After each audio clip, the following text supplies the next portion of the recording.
तो सुखदेव जी ने उनको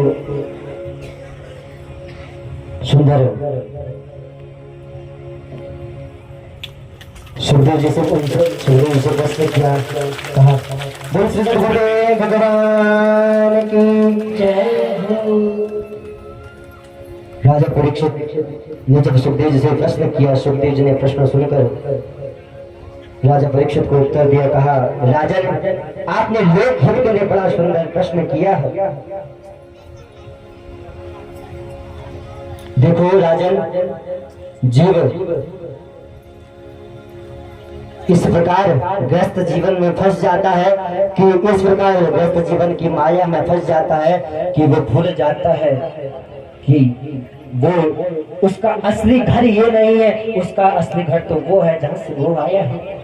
उस घर को भूलकर इस घर की माया में ऐसे लगे रहता है, उस परिवार को छोड़कर इस परिवार की माया में ऐसे लग जाता है कि वो अपने कल्याण के लिए कोई विशेष सोच ही नहीं पाता।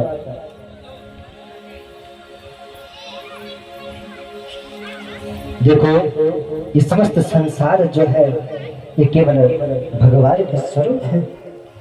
पाताल में तस्हि पाद मूलम पठन्ति पार्श्वी कवदे रसातलम महातलम विश्व सुजोति गुणको तलातलम वे पुरुषस्य जंगे। देखो करदम जी ने 10,000 वर्ष तप किया तब जाके एक अच्छी पत्नी प्राप्त हुई। तुमने एक दिन में तप किया अच्छी पत्नी की कामना से। देखो दुर्गा सप्तशती में सुंदर श्लोक है, इस श्लोक का जो भी पाठ करता है, जो भी जिसका विवाह हो गया वो नहीं है, जिसका विवाह नहीं हुआ वो कर सकते हैं उसका पाठ अच्छी पत्नी की कामना से। पत्नी मनोरमा देवी मनोवृत्तानुसारिणी तारिणी दुर्ग संसारा सादृश्य कुलोद्भवा, इस मंत्र का जाप कर सकते हैं। अभी से सचेत हो जाओ, अगर अच्छी पत्नी चाहिए जिसका विवाह नहीं हुआ है।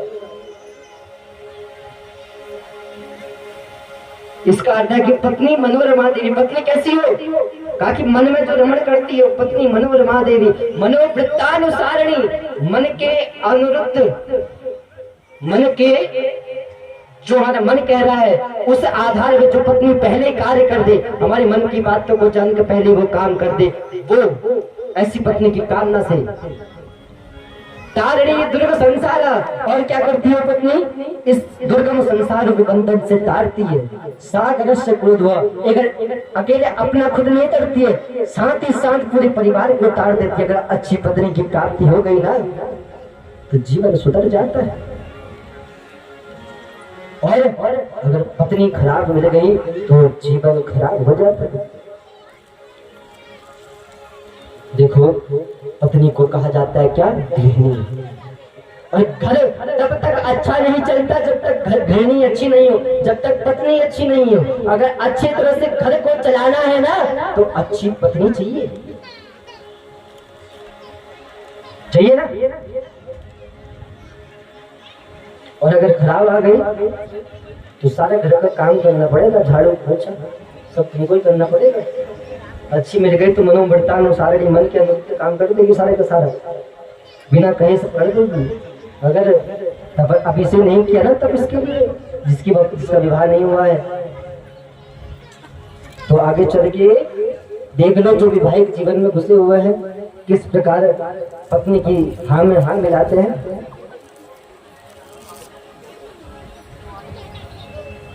इसी प्रकार पत्नी अच्छी पत्नी की प्राप्ति के लिए 10,000 वर्षों तक तप किया और इस तप के प्रभाव से भगवान उससे प्रसन्न हुए और कर्दम ऋषि के सामने आए। बोले कर्दम ऋषि से कहने लगे कि कर्दम ऋषि तुमने इतना तप किया है, तुम मनवांछित वर मांगो। तो कर्दम ऋषि ने कहा कि मुझे एक ऐसी पत्नी चाहिए जो गुणवान हो, शीलवान हो, मेरे मनो की इच्छा को जानकर सभी कार्य कर दे, जो मेरे कुल का उद्धार कर ले, ऐसी पत्नी मुझे चाहिए। जब भगवान ने देखा कि कर्दम ऋषि ने अपनी पत्नी की कामना से 10,000 वर्षों तक तप किया तो आंखों से अश्रु निकल गए और वो अश्रु पृथ्वी लोक में आकर गिरे और बिंदु सरोवर के नाम से वो असुर ये भारत भूमि में आकर गिरे और बिंदु सर उस जहाँ वो असुर गिरे उस स्थान का नाम बिंदु सरोवर पड़ गया और उस बिंदु सरोवर में जो भी स्नान करता है उसके समस्त पाप कट जाते हैं।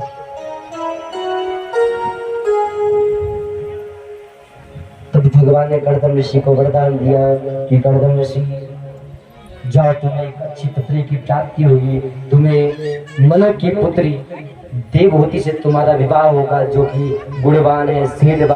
और वहां एक सभा रखी गई, सभापति में भी उसे सभापति का पद मिला। सभी देवता लोग उस सभा में आ गए थे, लेकिन देखो सभापति जो होता है वो अंतिम में आता है ना, तो उसी प्रकार राजा दक्ष भी अंतिम में आया और उसने देखा उसके स्वागत में सभी लोग खड़े हो गए हैं, लेकिन जो दुष्ट लोग होते हैं उनका ध्यान वहां नहीं जाता, जो अच्छा कर रहा है उसमें नहीं जाता, उनका ध्यान देखो।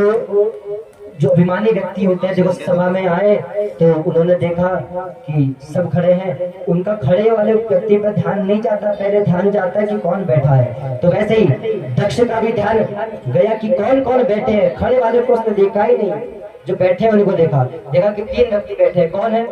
पहले ब्रह्मा जी को देखा, कहा कि तो मेरे पिताजी हैं, कोई बात नहीं बैठे रहते। विष्णु भगवान को देखा, कहा ये तो मेरे दादाजी है, कहा कि बैठे रहते। शंकर जी को देखा तो क्रोधित हो गया और जैसे ही अपने आसन में बैठा और आसन में बैठते ही भाषण देने लग गया। और सभापति का जो भाषण अंतिम में होता है वो प्रथम में देखकर सभी सभा आश्चर्यचकित हो गई, विचार करने लगी। आज सभापति पहले ही बोलने लगे,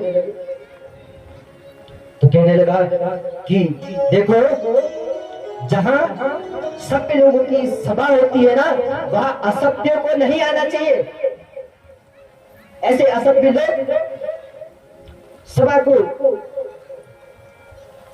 ऐसे असभ्य लोगों के कारण सभा भंग होती है। सभी देखने लगे आपस में कौन कौन कौन है। तो दक्ष प्रजापति कहने लगा कि आपस में मत देखो, ये शंकर को देखो कैसे बैठा है, जबकि मैं इसका ससुर हूँ, ऊपर से मैं सभा का सभापति हूँ। सब मेरे स्वागत में खड़े हुए, लेकिन ये मेरे स्वागत में खड़ा नहीं हुआ। तो किसी ने कहा कि जब इसमें इतने दुर्गुण है तो तुमने अपनी कन्या का विवाह किया ही क्यों इससे?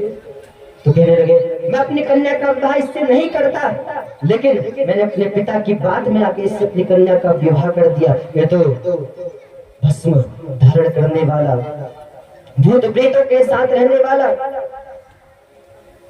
नागों की माला धारण करने वाला, बड़ी बड़ी जटाओं को धारण करने वाला, चिता की भस्म को धारण करने वाला, चिता भस्माले को गरल वसनम दिक्पदधरो जटाधारे कंठे भुजगमधिहारे वशपति कपाले भूते सुभजित जगदीशेक पददिम। ये जो चिता की राख को लपेटता है, बड़ी बड़ी जटाओं को रखता है।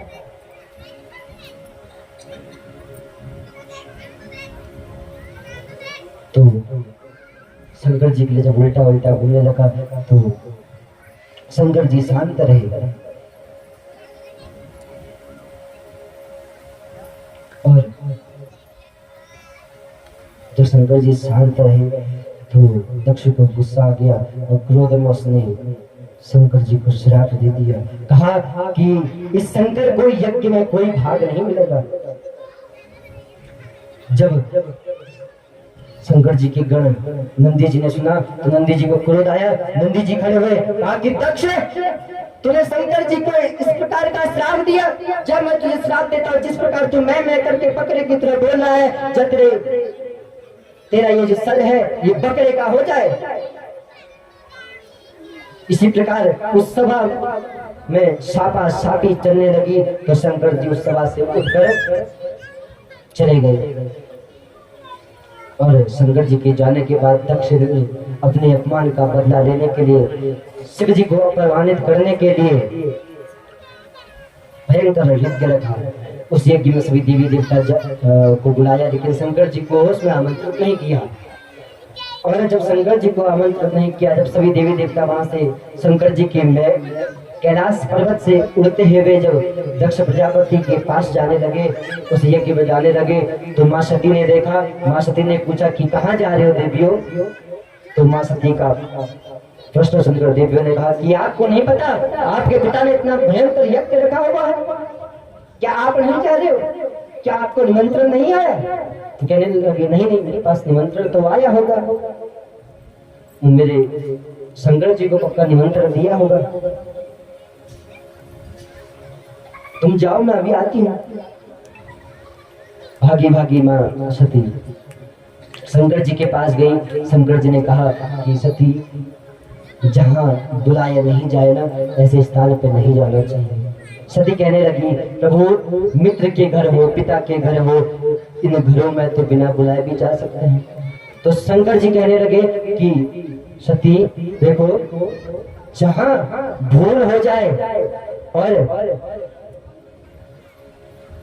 जहाँ भूल कर निमंत्रण ना मिले ऐसे स्थान में जाना चाहिए, लेकिन जहाँ जानबूझकर निमंत्रण ना मिले ना, ऐसे स्थान में कभी नहीं जाना चाहिए।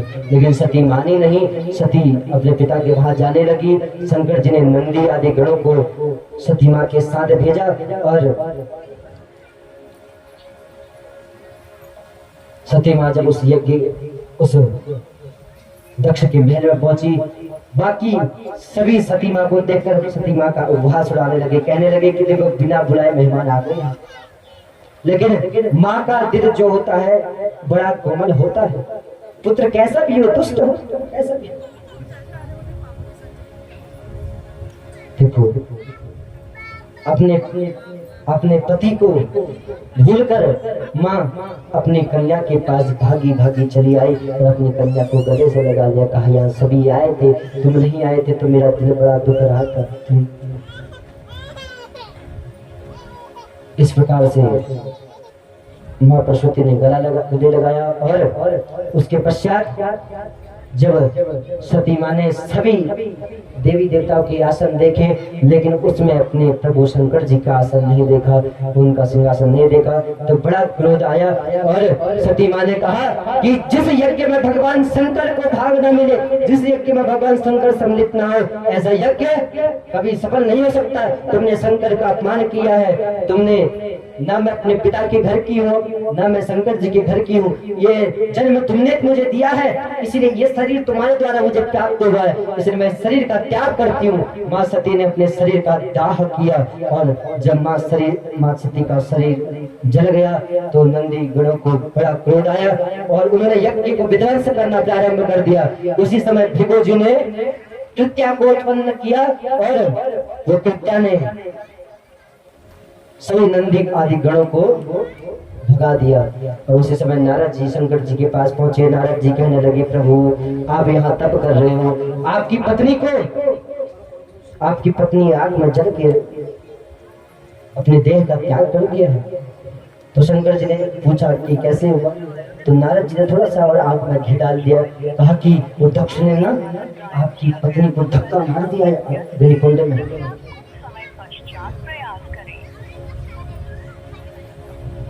इसी प्रकार से जब माँ सती का दाह, जब माँ सती का ये देह जो है वो आग में जल गया, तो शंकर जी ने ये जब सुना तो शंकर जी को बड़ा क्रोध आया। शंकर जी उस समय तप में थे। तप में जब भी व्यक्ति होता है तो तप में वो इतने जल्दी जाग नहीं पाता, इसलिए शंकर जी बड़े घोर समाधि में थे, इसलिए ज्यादा जाग नहीं पाए। तो उन्होंने क्या किया, अपने जटा से वीरभद्र को जन्मा और वीरभद्र से कहा कि वीरभद्र जाओ, वो यज्ञ को दक्ष से पूरे यज्ञ को विध्वंस कर दो। और वीरभद्र उस यज्ञ में गया और जब वीरभद्र वहां जाने लगा, नंदी आदि गण भी वीरभद्र के साथ गए। उसी समय जब यज्ञ चल रहा था, यज्ञ में होता उन्हें देखा कि सामने से बड़ी धूल आ रही है उत्तर दिशा से। तो कई कहने लगे, कई होता लोग कहने लगे कि हो सकता है कि क्या होता है गाय आ रही हो वो धूली बेरा में। तो कहने लगे कि गाय तो प्रतिदिन आती है लेकिन इतनी धूल। तो कोई कहने लगे कि तूफान आ रहा होगा। उतने में ही देखा तो शिव जी के गण ओम नमः शिवाय, ओम नमः शिवाय, हर हर महादेव, हर हर महादेव का नारा लगाते हुए दक्ष के उस यज्ञ में पधार गए और दक्ष सहित समस्त यज्ञ को विध्वंस करने लगे। दक्ष की मुंडी को उखाड़ के उस मुंडी को वीरभद्र ने अग्नि में पटक दिया और भृगु जी की दाढ़ी नोच दी।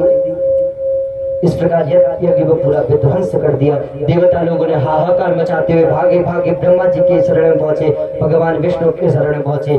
भगवान ब्रह्मा जी से कहने लगे, प्रभु आप हमने शंकर जी का अपराध किया है, आप हमें क्षमा कर दो। तो ब्रह्मा जी ने कहा कि जहां ब्रह्मा विष्णु महेश नहीं है जिस यज्ञ में, उस यज्ञ में तुमने जाके क्या किया? अब जाओ शंकर जी के पास, उनसे प्रार्थना करो।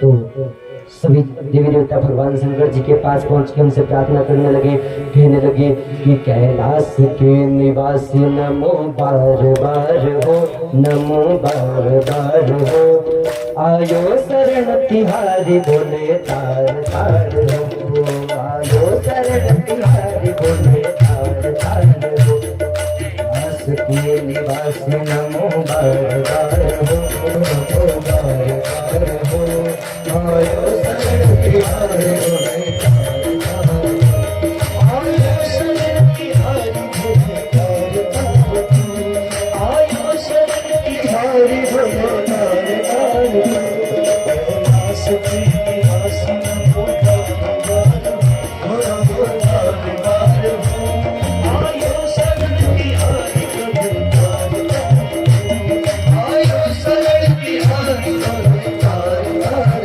हो, कैलाश के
इस प्रकार शंकर जी के पास जाकर शंकर जी से प्रार्थना की। देवताओं की प्रार्थना स्वीकार की शंकर जी ने, और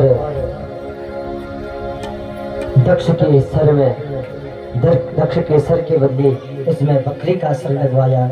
जो भृगु जी की दाढ़ी जो नोची थी उसमें बकरे की दाढ़ी लगाई। इस प्रकार शंकर जी ने सभी पर कल्याण किया, सभी देवताओं का कल्याण किया। इस प्रकार अब श्री राजा परीक्षित सुखदेव जी से पूछते हैं, गुरुदेव मनु महाराज की 2 पुत्र भी थे, तो कहते हैं कि मनोस्तु सतु का, कहते हैं कि जाए कहते हैं कि मनु महाराज के 2 पुत्र भी थे। एक का नाम था उत्तानपाद और एक का नाम था प्रियव्रत। ये 2 पुत्र भी मनु महाराज के थे। तो इन 2 पुत्रों के बारे में जब पूछते हैं तो कहते हैं कि जो उत्तानपाद है ना, उत्तानपाद का अर्थ होता है जो कि अपनी माँ के गर्भ से, जिसका सर नीचे की ओर और पैर ऊपर की ओर हो, वो उत्तानपाद है। मतलब इसका मतलब हम सभी उत्तानपाद हैं, ठीक है। और ये उत्तानपाद की 2 पत्नियां हैं। कौन सी? सुनीति सुरचिस्तयो जाए उत्तानपादस्य सुनीति सुरचिस्तयो।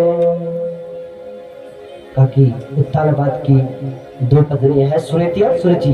उत्तानपाद मतलब हम, और 2 पत्नियां मतलब 2 प्रकार की बातें हैं। 2 प्रकार की बातें कौन सी? देखो, एक तो शास्त्र कहता है, एक तो नीति है और एक तो रुचि है। एक रुचि है, एक नीति है। हम उत्तानपाद है, और ये जो 2 पत्नियां हैं ये कौन है? नीति और रुचि है ना। 2 चीज, नीति मतलब जो नियम है, जो नियम के अनुसार जो कार्य करने चाहिए, और रुचि मतलब अपने मन के अनुसार। तो उनकी 2 पत्नी है, एक का नाम है सुनीति, दूसरे का नाम है सुरुचि। लेकिन सबसे ज्यादा प्रेम किससे करते हैं उत्तानपाद? सबसे ज्यादा प्रेम करते हैं उत्तानपाद सुरुचि से। हम भी अपनी रुचि से ज्यादा प्रेम करते हैं, नीति से हम प्रेम कम करते हैं। नीति मतलब नियमों से। शास्त्रों ने जो नियम दिए, शास्त्रों ने कहा कि अहिंसा परमो धर्म, लेकिन हम क्या करते हैं? हम जीवों को फिर भी काटते हैं, फिर भी हिंसा करते हैं। तो ये रुचि है। और नीति क्या है? कि हिंसा मत करो। और रुचि क्या है? कि हिंसा करो। तो हम ज्यादा किसकी सोचते हैं? नीति की या रुचि की? रुचि अर्थात अपने मन की, अपनी बुद्धि की सोचते हैं। और जो काम बुद्धि से सोचोगे, अपने मन से करोगे, अपनी मर्जी से करोगे, जो काम नियम के उल्लंघन करके, तो उस कार्य का भुगतान तो आपको भरना ही पड़ेगा। आप मान लो कि आपने अब दबंगगिरी दिखा रहे हैं, तो आपने कहा कि आज दबंग बन के ऐसा करते हैं कि बाइक लेके घूमते हैं और न हेलमेट पहनेंगे, न गाड़ी के कागज रखेंगे साथ में। कौन रोक लेगा हमें? अपनी रुचि के अनुसार तुम तो घर से निकल गए और रास्ते में पुलिस वाले ने रोक दिया, कहा कि रुक, चालान भर, 2000 रुपए निकाल। तो ये रुचि के अनुसार जो काम होता है ना, तो उसमें ऐसे चालान फटता है। और जो नीति के अनुसार जो काम होता है, वो नीति के अनुसार काम सदा अच्छा होता है। लेकिन हम ज्यादा अपनी रुचि के अनुसार काम करते हैं। हमारे मन ने कहा कि वहां जाना है तो चल दिए, नुकसान होगा फायदा होगा कोई नहीं जानता। तो इसी प्रकार उत्तानपाद भी अपनी पत्नी सुरुचि से ज्यादा प्रेम करता था। और सुरुचि के एक संतान थी जिसका नाम उत्तम था। सुनीति की भी एक संतान थी जिसका नाम श्री ध्रुव जी महाराज था। श्री ध्रुव एक बार जब उत्तानपाद अपने पुत्र उत्तम को अपने गोद में राज सिंहासन में बैठ के अपने पुत्र को खिला रहा था, तो ध्रुव जी ने विचार किया क्यों ना मैं भी अपने पिता की गोद में उस राज सिंहासन में बैठ के खेलूं। जैसे ही वहां जाने लगा तो सुरुचि ने रोक दिया, कहा कि ध्रुव जी, हे ध्रुव, तुम राजा के ही पुत्र हो, लेकिन फिर भी तुम राज सिंहासन में बैठने के अधिकारी नहीं हो। क्यों? क्योंकि तुमने मेरे गर्भ से जन्म नहीं लिया, इसलिए तुम राज सिंहासन में नहीं बैठ सकते। तुम जाओ, भगवान का तप करो और भगवान से कहो कि मुझे अगला जन्म जो देना सुरुचि के गर्भ से देना, इसी जब मेरे गर्भ से तुम्हारा जन्म होगा तभी जाके तुम्हें राज सिंहासन में बैठने का अधिकार प्राप्त होगा। अब देखो, एक बच्चे को जब ऐसी वाणी कही जाए तो एक बच्चे के पास सबसे बड़ा हथियार होता है रोना। बच्चे की कोई भी बात मन ना आए तो बच्चा रोने लगता है। तो ध्रुव जी भी रोते रोते अपनी माँ के पास पहुंचे और माँ ने जब पूछा तो ध्रुव जी कुछ बता नहीं पाए। दास दासियों ने समस्त वृत्तांत बताया सुनीति जी को। देखो ये क्या सुनीति, देखो नीति के अनुसार सदा चलती है। तो सुनीति ने क्या कहा? सुनीति ने सुरुचि की बुराई नहीं की। अगर यदि आपके बच्चे को कोई कुछ कह दे तो आप तो उसके घर में ही लकड़ी लेके पहुंच जाओगे लड़ने के लिए, दराती लेके पहुंच जाओगे कि मेरे बच्चे को कैसे कह दिया इसने। अपने बच्चे को तो देख नहीं सकती, मेरे बच्चे को कैसे कह रही है। लेकिन सुनीति देखो नीति क्या कहती है। सुनीति कहती है कि ध्रुव जी, बेटा ध्रुव, तुम्हारी माँ जो सुरुचि ने तुम्हें बात कही ना, भगवान की तप करो, भगवान का तप करो, तो ये बात कोई गलत तो है नहीं। देखो ये जीवन क्यों मिला है, मनुष्य जीवन की प्राप्ति क्यों हुई है? कहा कि तपस्या करने के लिए, भगवान की साधना करने के लिए, भगवान की प्राप्ति के लिए। तो तुम्हारी माँ ने कभी ये जो बात कही गलत तो कही नहीं, तुम्हारी माँ ने तो बात सही कही बिल्कुल। इसीलिए तुम अपनी माँ की बातों का बुरा मत मानो और तुम अपनी माँ का कहना मानो और जाओ, जाकर तप करो और तप करके भगवान को प्रसन्न करो। इस प्रकार के वचन कहे और इस प्रकार के वचन को सुनकर ध्रुव जी महाराज तप करने के लिए वन में जाने लगे। अभी आयु कितनी है? 5.5 वर्ष की आयु है। 5.5 वर्ष की आयु का बालक तपस्या करने के लिए वन में जाने लगा। और जब तपस्या करने के लिए वन में जाने लगे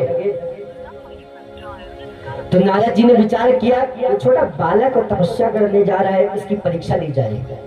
और नारद जी का संत महात्मा को जब दर्शन प्राप्त होता है तो बहुत से तो व्यक्ति पार लगी जाता है। उसी प्रकार नारद जी ने ध्रुव जी के पास आए और ध्रुव जी से कहा कि हे बालक, तुम इतने घोर जंगल में कहाँ जा रहे हो? यहाँ अनेक हिंसक प्राणी हैं। तो कहने लगा कि मैं तप करने जा रहा हूँ, भगवान को प्रसन्न करने जा रहा हूँ। तो नारद जी ने कहा, देखो बड़े बड़े योगी महात्मा लोग भी भगवान को प्राप्त नहीं कर पाते हैं, ये बड़ा कठिन काम है। तुम अभी बालक हो, तुम्हारे खेलने कूदने की उम्र है, जाओ खेल कूद के आओ। ध्रुव जी महाराज नहीं माने, कहने लगे कि हे गुरुदेव, यदि आप मेरे गुरु बनकर मेरा मार्गदर्शन करना चाहें तो आप यहाँ रुक सकते हैं। अगर आप मेरा मार्गदर्शन नहीं कर सकते तो मुझे भगवान की भक्ति करने से बिना मत रोको। जब नारद जी ने इस प्रकार के वचन सुने तो बड़े प्रसन्न हुए और ध्रुव जी को भक्ति का मार्ग बताने लगे। पहले मास में ध्रुव जी महाराज ने एक समय अन्न ग्रहण कर भगवान की तपस्या की और दूसरे मास में ध्रुव जी महाराज ने केवल फल खाकर भगवान की तपस्या की और तीसरे मास में से ध्रुव जी महाराज ने केवल पत्ते खाकर, घास फूस खाकर भगवान की तपस्या की। चौथे महीने में श्री ध्रुव जी महाराज ने केवल जल पीकर भगवान की तपस्या की। 5वें महीने में ध्रुव जी महाराज ने केवल वायु पीकर, हवा को पीकर ध्रुव जी महाराज ने भगवान की तपस्या की। और लास्ट 6वें महीने में ध्रुव जी महाराज ने उस वायु को लेना भी छोड़ दिया। इतनी घोर तपस्या में लीन हो गई। भगवान स्वयं जब भगवान ध्रुव जी महाराज के सामने खड़े हैं, लेकिन ध्रुव जी महाराज को पता नहीं है कि भगवान सामने है, इतने घोर तपस्या में लीन है। तब भगवान ने जब ध्रुव जी की मन में जो चित्र चल रहा था, वो जो भगवान का चिंतन जो कर रहे थे, वो चिंतन से भगवान बाहर आए। और जब ध्रुव जी महाराज का वो तप भंग हुआ तो देखा कि सामने पर जब तपस्या से जब समाधि से ध्रुव जी महाराज जागे तो देखा कि सामने पर तो भगवान साक्षात खड़े हैं। जब भगवान को खड़े देखा तो भगवान से कुछ कहना चाहते थे, लेकिन बालक है, अज्ञान है, कुछ कह नहीं पाए। तो तब भगवान ने अपने संग लगाया, समस्त ज्ञान ध्रुव जी महाराज को आया और ध्रुव जी महाराज ने सुंदर भगवान की स्तुति की। भगवान से कहा कि हे प्रभु, कहने लगे कि योन्ता प्रवेश्य मम वाचमिमां प्रसूता संजीवयत्नखिल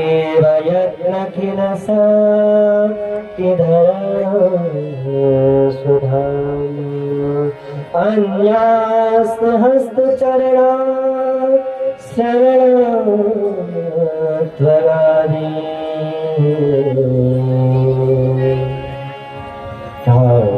नमो भगवते पुरुषाय तुभ्यं। कहने लगे हे प्रभु,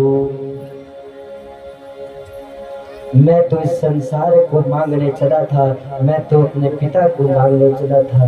जब आपको देखकर अब केवल मैं चाहता हूँ कि केवल आप ही मेरे पिता के रूप में मेरे पास रहे। भगवान ने कहा ध्रुव जी महाराज, मैं आपके संकल्प को जानता हूँ, आपका संकल्प है। जाओ ध्रुव जी महाराज, मैं आपको वरदान देता हूँ, आप 36,000 वर्ष इस पृथ्वी लोक पर अपना राज करोगे और उसके बाद तुम ऐसे उच्च ऋषियों से भी उच्च उस ध्रुव पद की प्राप्ति करोगे। उसी प्रकार ध्रुव जी महाराज ने 36,000 वर्ष इस पृथ्वी पर राज किया। जब ध्रुव जी महाराज भगवान की तपस्या करके जब घर को लौट रहे थे, जिस माँ सुरुचि ने ध्रुव जी महाराज का अपमान किया था ना, वही माँ सुरुचि ध्रुव जी के आने का इंतजार कर रही थी। कह रहे थे कि कब मेरा ध्रुव आएगा, कब मैं उसे अपने गोद से लगाऊं। जिसने अपमान किया आज वही माँ ध्रुव जी का इंतजार कर रही है। ये है भगवान की भक्ति का प्रभाव। जो आपका अपमान करते हैं ना, वो भी आपके प्रिय बन जाते हैं। अगर भगवान आपके प्रिय बन गए तो, क्योंकि ईश्वर अंश जीव अविनाशी, ईश्वर का तो अंश ये जीव है। जैसे भगवान चलाएंगे वैसे तो ये जीव चलेगा। तो जब ध्रुव जी महाराज अपने राज्य पहुंचे तो उत्तान पर भागे भागे अपने पुत्र को अपने कंधे में उठा लिया और माँ सुरुचि भी ध्रुव जी से लाड खूब प्रेम करने लगी और ध्रुव जी को अपने हाथ से भोजन कराने लगी। देखो भगवान की भक्ति का प्रभाव ये है। इसी प्रकार ध्रुव जी ने 36,000 वर्ष राज किया। इन्हीं ध्रुव जी के वंश में प्राचीन बरही नाम के बड़े धर्मात्मा राजा हुए, जो कि यज्ञ करते और प्रत्येक यज्ञ में जीव की बलि देते। देखो आप लोग क्या करते हो, जब घर में पितृ बाधा होती है, देव बाधा होती है, जागर लगाते हो, तो जागर में क्या करते हो कि कहते हो कि भाई वो देवता ऐसा कह रहे थे, वो पितृ ऐसे कह रहे थे कि मुर्गी की बलि देनी है और बकरी की बलि देनी है। देखो बलि का क्या प्रभाव है। ये प्राचीन बलि भी ऐसे ही करता था। क्या करता था कि बलिदान करता था प्रत्येक यज्ञ में। देखो ये बलिदान का कोई विधान नहीं है। हाँ देखो, जो बिना बलि के नहीं रह पाते, इसीलिए शास्त्र में कहा गया है कि जो भी बिना बलि के नहीं रह पाते, जो मांस का सेवन किए बिना नहीं रह पाते हैं, वो व्यक्ति इस यज्ञ में ये बलि दे सकता है, इस यज्ञ में ये बलि दे सकता है। इसका मतलब ये नहीं कि बलि देना ही देना है, बलिदान नहीं करना है। शास्त्र तो स्पष्ट कहते हैं कि प्राणियों में सद्भाव न हो, अहिंसा परमो धर्म, शास्त्र तो स्पष्ट कहते हैं। इसीलिए वो प्राचीन बलि भी इसी प्रकार प्रत्येक यज्ञ में जीवों की बलि देता है। नारद जी प्राचीन भरी के पास आए और उनसे कहा कि प्राचीन भरी, ऊपर आसमान में देखो, तुम्हें कुछ दिख रहा है? जब प्राचीन भरी ने सर घुमाकर आसमान की ओर देखा तो वहां अनेक जीव मुंह खोलकर लाल टपकाते हुए प्राचीन वरही का इंतजार कर रहे हैं। तो नारद जी ने कहा, देख रहे हो, ये वही जीव है जिनकी तुमने बलि दी है यज्ञ में। तुम्हारा भी इंतजार कर रहे हैं जिसने बलि दी है यज्ञों में। पितरों के नाम थे जिसने खाया है, सभी का इंतजार कर रहे हैं। निश्चित रहो, उनके मुंह में भी बहुत पानी आ रहा है कि जब ये आएगा, इसने मुझे खूब स्वाद से खाया था, अब मैं इसको खूब स्वाद से खाऊंगा। इंतजार कर रहे हैं, निश्चिंत रहो। तो उसी प्रकार इंतजार कर रहे थे तो प्राचीन वही को उपदेश दिया, देखो तुमने जो कर्म किए थे ना, इसी का प्रभाव है, देख लो।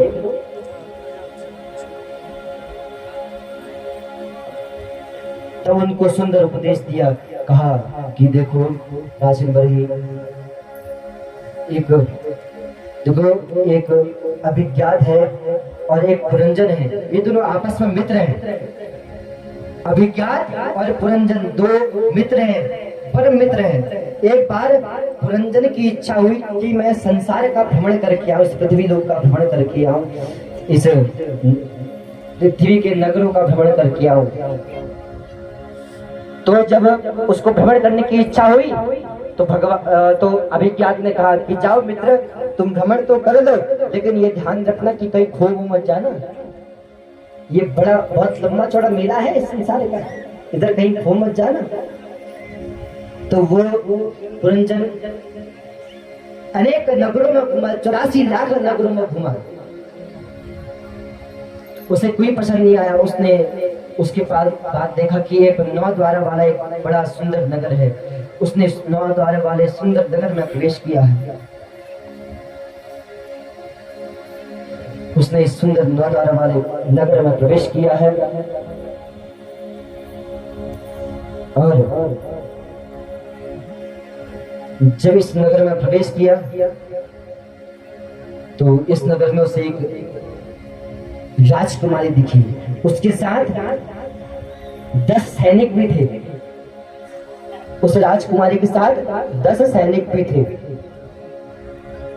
और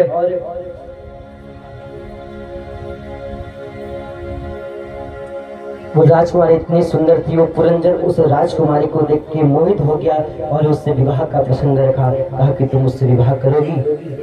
तो राजकुमारी ने कहा ठीक है, मैं विवाह करूंगी। तो दोनों का विवाह हो गया।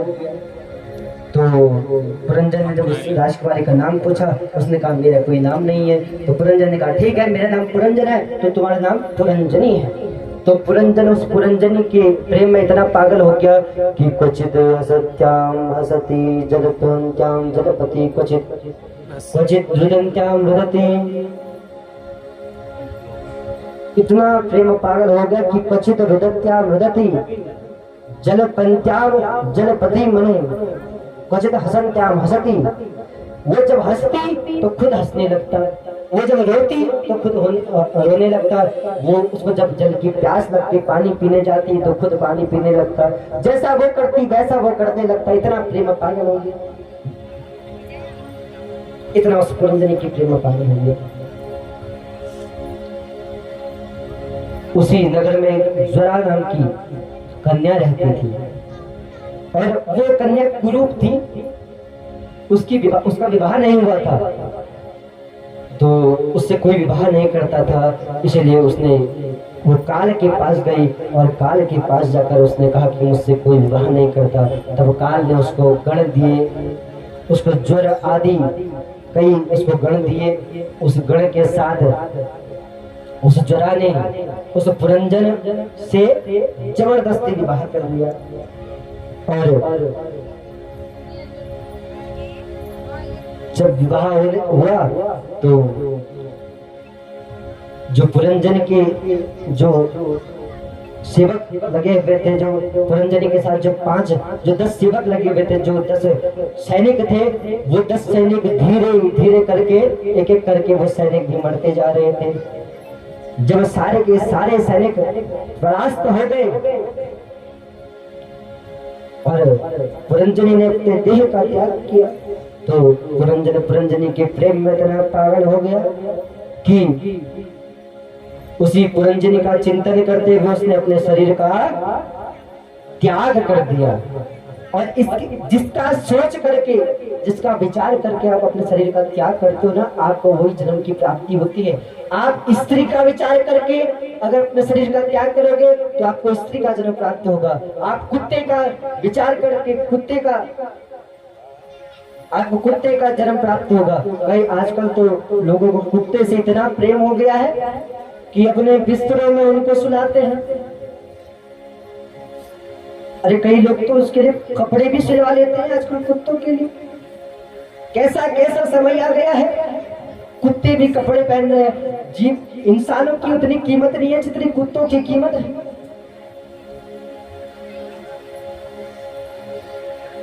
कुत्तों की कीमत पूछो तो कहेंगे कि भाई 1 लाख का कुत्ता।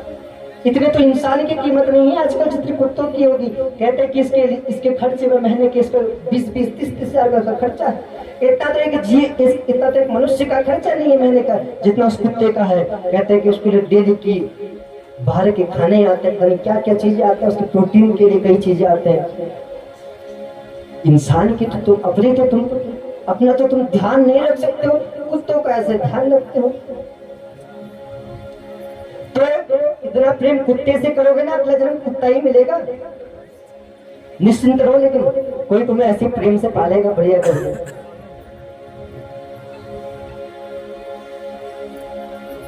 इसी प्रकार जिसका चिंतन करके शरीर का त्याग करते हो ना, वही जन्म की प्राप्ति होती है। तो पुरंजन ने अपनी स्त्री पुरंजनी का विचार करके अपने शरीर का त्याग किया, तो पुरंजन अगले जन्म में स्त्री बना। उसका एक सुंदर वर के उसके लिए उसका एक सुंदर पुरुष के साथ विवाह हुआ। और जब वो पुरुष मर गया तो उस पुरुष के अपने पति के मृत शरीर को लेकर जब पुरंजन आग में बैठा सती होने के लिए, उसी समय अभिज्ञात पुरंजन के सामने आ गया और कहने लगा कि ये पुरंजन मित्र, तुम्हें स्त्री रूप में आए हो और ये क्या कर रहे हो? ये किसके साथ बैठे हो? किसके साथ सती हो रहे हो? तुम्हें पता है तुम कौन हो? क्या तुम्हें पता है तुम कौन हो? किसी को पता नहीं हम कौन है। ये पुरंजन ने सुना कि ये मुझसे मित्र कह रहा है, मैं इसका मित्र हूं, मैं एक स्त्री हूं, एक स्त्री के सामने ऐसा व्यवहार। तब अज्ञात कहने लगा कि पुरंजन तुम स्त्री नहीं हो, तुम पुरंजन हो, तुम मेरे मित्र हो, तुम्हें मैंने भ्रमण करने के लिए भेजा था और तुम भ्रमण करते करते ऐसे इस संसार में खुल मिल गए हो कि तुम आज ऐसे सती होने जा रहे हो।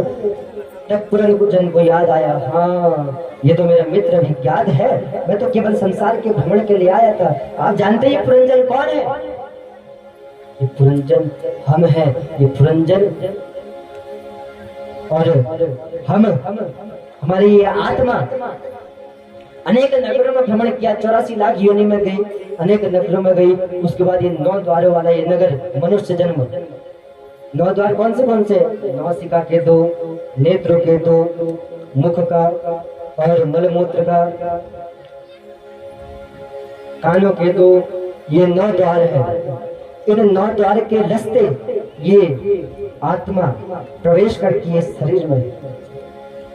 और उसके बाद जब हमें मनुष्य जन्म की प्राप्ति करते हैं, उस प्रकार हम इस मनुष्य जन्म में अपनी ये जो पुरंजनी है, कौन है पता है? ये हमारी बुद्धि है, बुद्धि। तो हम इस मनुष्य जन्म की प्राप्ति करते हैं और वो पुरंजनी अर्थात वो बुद्धि से हम प्रेम कर लेते हैं। और वो बुद्धि से हम इतना प्रेम कर लेते हैं, इतना प्रेम कर लेते हैं, जैसे हमारी बुद्धि ने कहा कि हमें पानी पीना चाहिए, प्यास लग गई है, तो हम पानी पीने चले जाते हैं। हमारी बुद्धि ने कहा हमको खाना खाना चाहिए, हम खाना खाने जाते हैं। हम अपनी बुद्धि में इस प्रकार घुल मिल जाते हैं कि भूल जाते हैं अपने मित्र से विख्यात को, और बार बार संसार के चक्कर में लगे रहते हैं। इसी प्रकार के उपदेश नारद जी महाराज ने पुरंजन को दिए और इसी प्रकार के उपदेश नारद जी महाराज ने उस प्राचीन वरीय को दिए और प्राचीन वरीय ने इस उपदेश को स्वीकार किया। नारद जी महाराज ने कहा कि प्राचीन वरीय, अब तुम भगवान की प्राप्ति के लिए सुंदर संकीर्तन करो। हम सब भी सुंदर संकीर्तन करेंगे और इसके पश्चात हम आज की कथा को यहीं विराम करेंगे और इसके पश्चात कल हम कन्हैया जी का सुंदर जन्मोत्सव मनाएंगे। और कन्हैया जी के जन्मोत्सव में सभी लोग पीले वस्त्र धारण करके आना और जितने अधिक हो अधिक से अधिक लोग आना, क्योंकि आपके सामने वामन भगवान भी आएंगे अपने नन्हे नन्हे पैरों से राजा बलि को छलने के लिए और कन्हैया जी भी आपके पास आएंगे। इसीलिए जितने हो अधिक से अधिक लोग आना और पीले वस्त्र धारण करके आना।